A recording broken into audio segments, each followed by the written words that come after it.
Dear students, good morning. Today students will be study chapter number 4 Social Science in History. Chapter name The Age of Industrialization. Study medium online video. आज विद्यार्थी इस video के माध्यम से class 10 social science in history में chapter number 4 chapter name the age of industrialization it means औद्योगिकरण का युग का वीडियो के माध्यम से घर पर बैठकर अध्ययन करेंगे। First, second and third video में हमने इसके विभिन्न टॉपिक्स का अध्ययन किया और इस वीडियो में इसके अगेंस्ट टॉपिक का हम अध्ययन करेंगे। ब्रिटिश टाइम में इंडस्ट्री की कंडीशन क्या थी। Topic name hand labour and steam power it means हाथ का श्रम और वाष्प शक्ति। In Victorian Britain there was no shortage of human labour poor peasants and vagrants moved to the cities in large numbers in search of jobs waiting for work.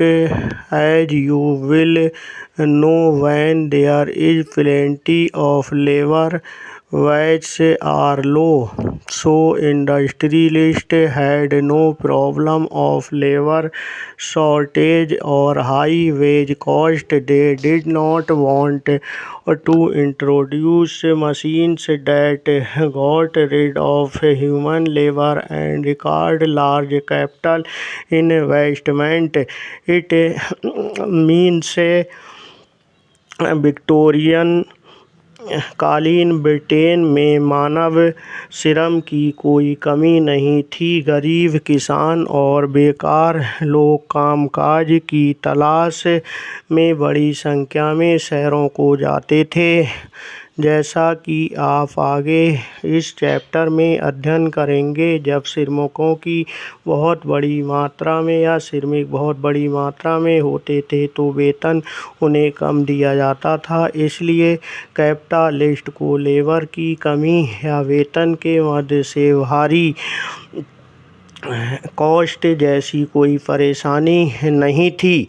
उन्हें ऐसी मशीनों में कोई दिलचस्पी नहीं थी जिनके कारण मजदूरों से छुटकारा मिल जाए और जिन पर बहुत ज़्यादा खर्चा आने वाला हो। Next, in many industries the demand for labour was seasonal.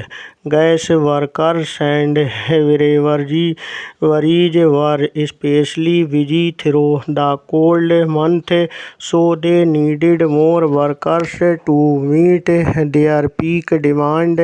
Bookbinders and printers catering to Christmas demand to needed extra hands before December. At the waterfront, winter was the time that ships were repaired and spruced up.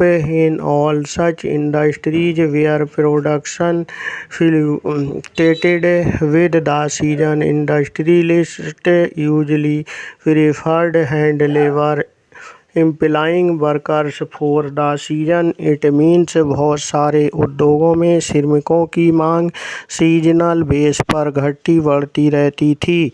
Gas घरों और शराब खानों में जाड़ों के दौरान या cold season में खासा काम रहता था। इस दौरान उन्हें अधिक मजदूरों की ज़रूरत होती थी। क्रिसमस के समय बुक बाइंडर और प्रिंटरों को भी दिसंबर से पहले अतिरिक्त मजदूरों की ज़रूरत रहती थी। बंदरगाहों पर जहाज़ों की मरम्मत और साफ सफाई व सजावट का काम भी जाड़ों में किया जाता था। जिन उद्योगों में मौसम के साथ प्रोडक्शन घटता बढ़ता रहता था, वहाँ पर उद्योगपति मशीनों की बजाय मजदूरों पर ही काम करना पसंद करते थे। इस प्रकार विक्टोरियन कालीन ब्रिटेन में मानव श्रम बहुत बड़ी मात्रा संख्या में किया जाता था, अर्थात मजदूरों की संख्या बहुत अधिक थी और उद्योगपति मनमाने तरीके से उनसे काम लेते थे।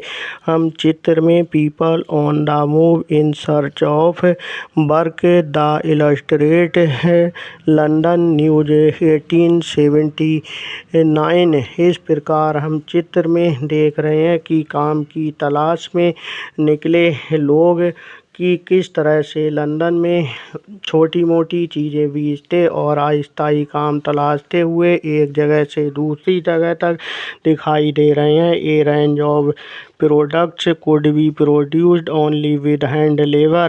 Machines were oriented to producing uniform standard goods of a mass market, but the demand in the market was often for goods with intricate design and specific shapes. In mid-19th century Britain, for instance, 500 varieties of hammers were produced and 45 kinds of axes. It means बहुत सारे उत्पाद केवल हाथ से ही तैयार किए जाते थे। मशीनों से जैसे तय किस्म के उत्पाद ही बड़ी संख्या में बनाए जा सकते थे, लेकिन बाजार में अक्सर बारीक डिजाइन और खास आकारों वाली चीज़ों की काफ़ी डिमांड रहती थी। These required human skill, not mechanical technology. Example के लिए ब्रिटेन में 19 सेंचुरी के मध्य में 500 तरह के एक्सेस और 45 तरह की हैमर्स बनाई जाती थीं। इन्हें बनाने के लिए यांत्रिक टेक्नोलॉजी की नहीं बल्कि इंसानी निपुणता की ज़रूरत होती थी। In Victorian Britain the upper classes, the aristocrats and the bourgeois preferred things produced by hand. Handmade products come to symbolize refinement and class. They were better finished, individually produced and carefully designed. Machine-made goods were for export to the colonies. It means Victoria कालीन Britain में high class के लोग, कुलीन और पूंजीपति वर्ग हाथों से बनी चीज़ों को बहुत ही इम्पोर्टेंट देते थे। हाथ से बनी चीज़ों को परिष्कार और सुरुचि का प्रतीक माना जाता था। उनकी फिनिशिंग अच्छी होती थी, उनको एक एक करके बनाया जाता था और उनका जो डिज़ाइन था वेरी बेटर होता था। मशीनों से बनने वाले उत्पादों को उपनिवेशों में निर्यात कर दिया जाता था। In countries with labor shortage, industrialists were keen on using mechanical power so that the need for human labor can be minimized. This was the case in 19th century America. Britain, however, had no problem hiring human hands. It means जिन देशों में मजदूरों की कमी दिखाई देती थी, वहाँ उद्योगपति मशीनों का जो यूज ज़्यादा पसंद करते थे, क्योंकि कम से कम मजदूरों का यूज करके वे अपना काम चला सके। 19th सेंचुरी के अमेरिका में यही कंडीशन दिखाई दे रही है, लेकिन ब्रिटेन में कामगारों की कोई कमी नहीं दिखाई दे रही है। Next topic of the workers अर्थात मजदूरों की जिंदगी। It abundance of labor in the market affected the lives of workers. As new possible jobs traveled to the countrysides, hundreds turned to the cities. The actual possibility of getting a job depended on existing networks of friendship and kin relations. It means बाजार में श्रम की बहुतायत में या श्रमिकों की बहुत बड़ी मात्रा में मजदूरों की जिंदगी भी या लाइफ भी प्रभावित हो रही रही थी। जैसे ही नौकरियों की खबर गाँवों में पहुंची, सैकड़ों की तादाद में लोगों के हुजूम या भीड़ शहरों की तरफ चल पड़े। नौकरी मिलने की संभावनाएं यानी दोस्ती, कुटुंब के जरिए जान पहचान पर डिपेंड करती थी। अगर किसी कारखाने में आपका रिलेटिव या फ्रेंड्स लगा हुआ है तो नौकरी मिलने की संभावना अधिक दिखाई दे रही है। If you had a relative or a friend in a factory, you were more likely to got a job quickly, but not everyone had social connections. Many job seekers had to wait weeks, spending nights under bridges or in night shelters. Some stayed in night refuges that were set up by private individuals. Others went to the casual wards maintained by the poor law authorities. It means जिनके सबके पास ऐसे social relations नहीं होते थे, employment चाहने वाले बहुत सारे लोगों को हफ्तों वेट करना पड़ता था। वे पुलों के नीचे या रैन बसेरों में रातें काटते थे। कुछ अनएम्प्लॉयमेंट सिटीज में बने निजी रैन बसेरों में रहते थे। बहुत सारे निर्धन कानून विभाग द्वारा बनाए जाने वाले टेम्परेरी बसेरों में रुकते थे। Seasonally of work in many industries meant prolonged periods without work after the busy season was over.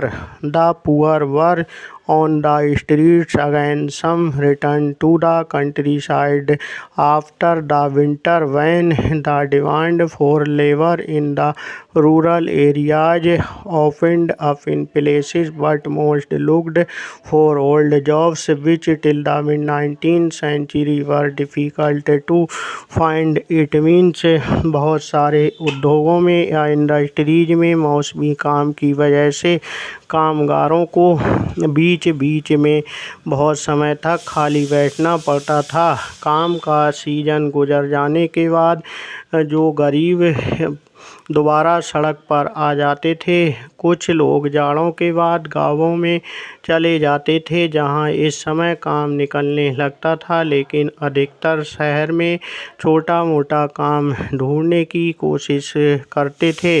जो 19वीं सेंचुरी के बीच में तक भी आसान काम नहीं दिखाई दे रहा था। Wage increase somewhat in the early 19th century, but they tell us little about the welfare of the workers. The average figures hid the variations between trade and the fluctuations from year to year.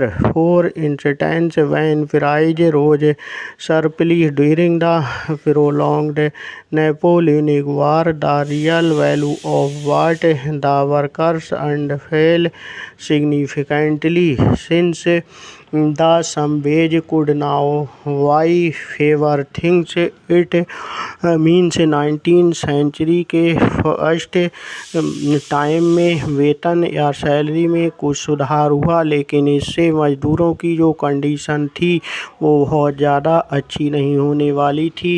Average जो data थे उससे अलग अलग business के बीच आने वाला difference और साल होने वाले उतार चढ़ाव छिपे रह जाते थे। मिसाल के तौर पर जब लंबे नेपोलियनिक वॉर के दौरान कीमतें बड़ी तेज़ी के साथ बढ़ीं तो मजदूरों की इनकम के वास्तविक मूल्य में भारी कमी आ गई।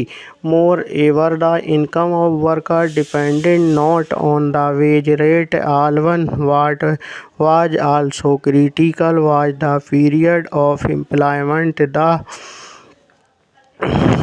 number of days of work determined the average daily income of the workers at the best of times. Till the mid-19th century, about 10% of the urban population were extremely poor. In periods of economic slump like the 1830, proportion of unemployment went up to anything between 35 and 75% in different regions. It means अब उन्हें salary तो पहले जितना मिलता था, लेकिन उससे वे पहले जितनी चीज़ें नहीं खरीद सकते थे जितनी आज खरीद लेते हैं। मज़दूरों की आमदनी भी सिर्फ वेतन दर पर ही डिपेंड नहीं होती थी, रोज़गार की अवधि भी बहुत इम्पोर्टेंट थी। मज़दूरों की औसत दैनिक आय इससे तय होती थी कि उन्होंने कितने दिन काम किया है। 19वीं सेंचुरी के मध्य में सबसे अच्छी कंडीशन में भी लगभग 10% शहरी आबादी गरीबी की रेखा से नीचे रह रही थी। 1830 के दशक में आई आर्थिक मंदी जैसे दौरों में बेरोजगारों की संख्या विभिन्न क्षेत्रों में 35 से 75% तक पहुंच जाती थी। The fear of unemployment made workers hostile to the introduction of new technology. When the spinning jenny was introduced in the woolen industry, it means बेरोजगारी की आशंका के कारण मजदूर नई टेक्नोलॉजी से चिढ़ते थे। जब उन उद्योगों में स्पिनिंग जेनी मशीन का यूज शुरू हुआ तो हाथ से ऊन काटने वाली औरतें इस तरह की मशीनों पर अटैक करने लगीं। जेनी के इस्तेमाल पर यह टकराव लंबे समय तक चलता रहा। Women who survived on hand spinning began attacking the new machines. This conflict over the introduction of the jenny continued for a long time. इस प्रकार कंडीशन धीरे धीरे खराब होती चली गई। After 1840s, building activities intensified in the cities, opening up greater opportunities of employment. Roads were widened, new railway stations come up, railway lines were extended, tunnels dug, draining and sewers laid, rivers embanked. The number of workers employed in the transport industry doubled in the 1840s and doubled again in the subsequent 30 years. It means 1840 के दशक के बाद जो cities थे उनमें construction activity तेज़ी से बढ़ी, लोगों के लिए रोज़गार पैदा हुए, सड़कों को चौड़ा किया गया, नए न्यू रेलवे स्टेशन बने, रेलवे लाइनों का विस्तार किया